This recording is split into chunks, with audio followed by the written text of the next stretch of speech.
Some very, very beautiful woman. And some aloe vera too. So that's my lovely wife who has her role there is to fillet the aloe vera. And so what you do is you cut it, and then at the end here there's a little yellow bit. See, let me get a towel, and I'll show you what happens. The yellow comes out of the fat end right there, and that's bitter. See right there on the cloth? And so you don't want to put that into the bowl there, into the jar. And so I'll get 7 of these at the beginning of the week and put them in a mason jar, and then have a little bit every day and try to get through it by the next time I go shopping. So it fillets, you know, a bit like a fish, I guess, but it's a little slimy, and it's a bit of a challenge, a bit of a unique challenge, but it's really, really good to eat, and it's very good for your skin. So my wife has trouble, Melanie has trouble with her hands. Sometimes they crack, so this is good therapy she's getting here. And then you can, of course, put it on your skin and in your hair. You can mix it with coconut oil and do all sorts of beauty treatments. And then I'll take you around the kitchen now. Do you want to say anything about the aloe vera before I... Yeah, you've missed a very important point, huh? Uh-oh. It's very, very healing for the gut tract. Oh, yeah. Well, yeah, it's... anybody with kind of, what's it called? irritable bowel. Colitis, irritable bowel, Crohn's. Acid reflux. All of the above. I mean, Yep. basically most diseases stem from the gut anyway, so this is good for, I'd even go as far as to say that it's good for all conditions.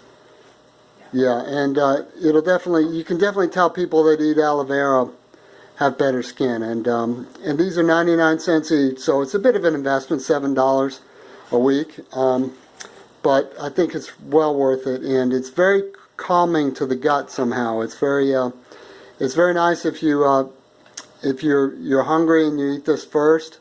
It's just very gentle on the GI tract, the whole GI tract, and all those processes at the end of the GI tract, which we won't name because you might be getting ready to eat, are all benefited by this process. So I'll take you for a little spin around the kitchen and show you what's on tap here. This is September 12, 2018, Nashville, Tennessee. We've got we're going to run the food processor here, and we're going to put all of the we're going to make up a bunch of mason jars with salad greens in it. So some celery here going to go in, and I take the ends of the chewy bits like on the cilantro and the parsley, and I put it in here, and then I'll cut the peel off those 2 lemons there and put them in. And this is a butternut squash / cucumber. It hybridized with the cucumbers out in the garden, and it's very juicy. And so I'm going to put a lot of that in. And we've got fennel in here. We've got cauliflower, some asparagus down there. Just whatever is good organic in the store, it will go in there. Some squash here, some cucumber, some carrots. So I'll make about 4 or 5 jars of they're half gallons of that. We call it slaw. It's like a coleslaw, but just whatever's fresh. And so we did well with the papayas. So we're sort of past the mangoes now, even though I've got some mangoes here. That's a mango. We're sort of past the mangoes and before the persimmons. So and some grapes, and these are pistachios, and these are plums and plantain. These are bananas here. And these are raw dates, and they get really good. They start to get sort of darker color, and you can eat those. Bananas, apples, tomatoes, when you buy them in the store, they need to ripen, so they need to go out. And the mushrooms, I'll put them over here, where I will put some of them in the slaw. And then I'll take it through the fridge.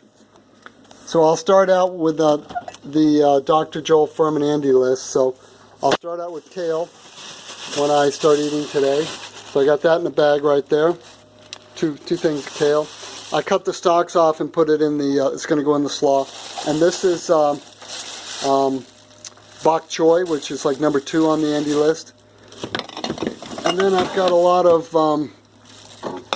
sprouts. These are lentil sprouts, about 48 hours, and that's when you take them and you soak them for 8 hours, and then you rinse them every 12 hours for the remainder of the 48 hours, and then you put them in the fridge, and that's what you get. Loaded with protein, loaded with goodness. And then this is the aloe vera that's left over, and then that is the slaw. That one's 4 days old, but it's fine. It turns a bit sauerkrauty if you go too long. And these are fenugreek sprouts. They're really good. Yeah, and that's about it in there. It's just I buy a lot of greens.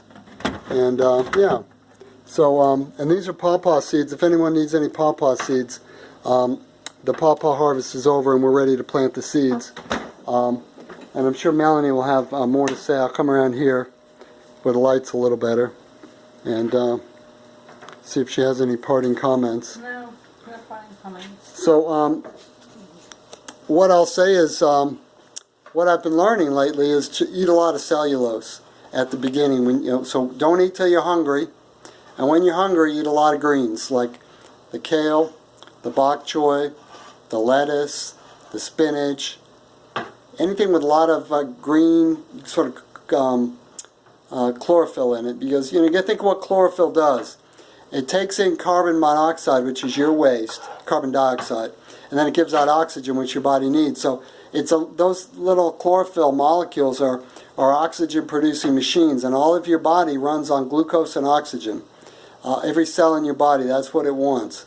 And so and then that cellulose, it sets up in your gut tract, down here in your gut. That cellulose is eaten by the microbiotics, the microbiome, and the gut flora. And that's really important because that's how you get nutrition. It's not so much the hydrochloric acid that breaks your food down. It's the microorganisms, and they eat fiber. They eat that plant fiber. What's it called? Cellulose. They eat that. That's what they like. And so you have that at the very beginning of your meal when you're hungry. And you know you're hungry because you'll eat anything. You don't have a selective appetite. It's not like I want pizza. When you know you're hungry when you'll eat anything. So kale looks good. And it tastes good. I'll eat a lot of kale right at the very beginning when I break my fast. When I first eat for the day, the first thing I'll eat is kale. And I know that's strange because you used to Pop-Tarts and Honey Nut Cheerios. But how's that going for you, by the way? It wasn't going well for me. I was not feeling well. I was putting on a lot of weight and getting very sick. Not necessarily from them, but just that sort of unhealthy processed food lifestyle. And so that cellulose, the microbiotics eat it, and then they give off the nutrients for your body. And they also live in it. They set up in it as their little homes. And then when you have your main course and maybe some dates or some raisins or something like that for your dessert, that sugar will energize all the microbiotics in your digestive tract and hopefully make you very well nourished. And it's very hard these days to get nourished because the soils are so depleted. There's a lot of people living on the planet, and we're plowing this thing up like crazy. And so it's very hard to get the nutrition that we need. And people talk about the paleo diet and the vegan diet. Well, I'm doing what's called the nutritarian diet, where I'm just mainlining nutrients. So I'm not eating for flavor so much as nutrients. I'm trying to get the most nutrients. And so that's important, to chew my food really well and to get a lot of cellulose in my gut so that it can digest in a way that's effective from what my body needs. And when you get all those nutrients, you stop getting cravings. You stop walking to the fridge and thinking, well, I'm still hungry. And that's a really glorious thing. When those cravings go away, you feel freedom, you feel light, you feel good. Because I was a slave to those cravings. And there's one more thing I forgot to show you. And that is my figs. The fig trees are just starting to produce figs. And my buddy Yvonne at Bhutan Market, he hooked me up with these bad boys. And they're really good. And so life's good when there's figs, especially if you're Greek. So thanks for watching our video, and feel free to comment or email me or just whatever. I'd be happy to hear what you have to say and to tell you what I'm learning. I'm always trying to learn a little bit more every day. Thank you. Over and out. Bye-bye. Say goodbye to everyone, hon. Bye.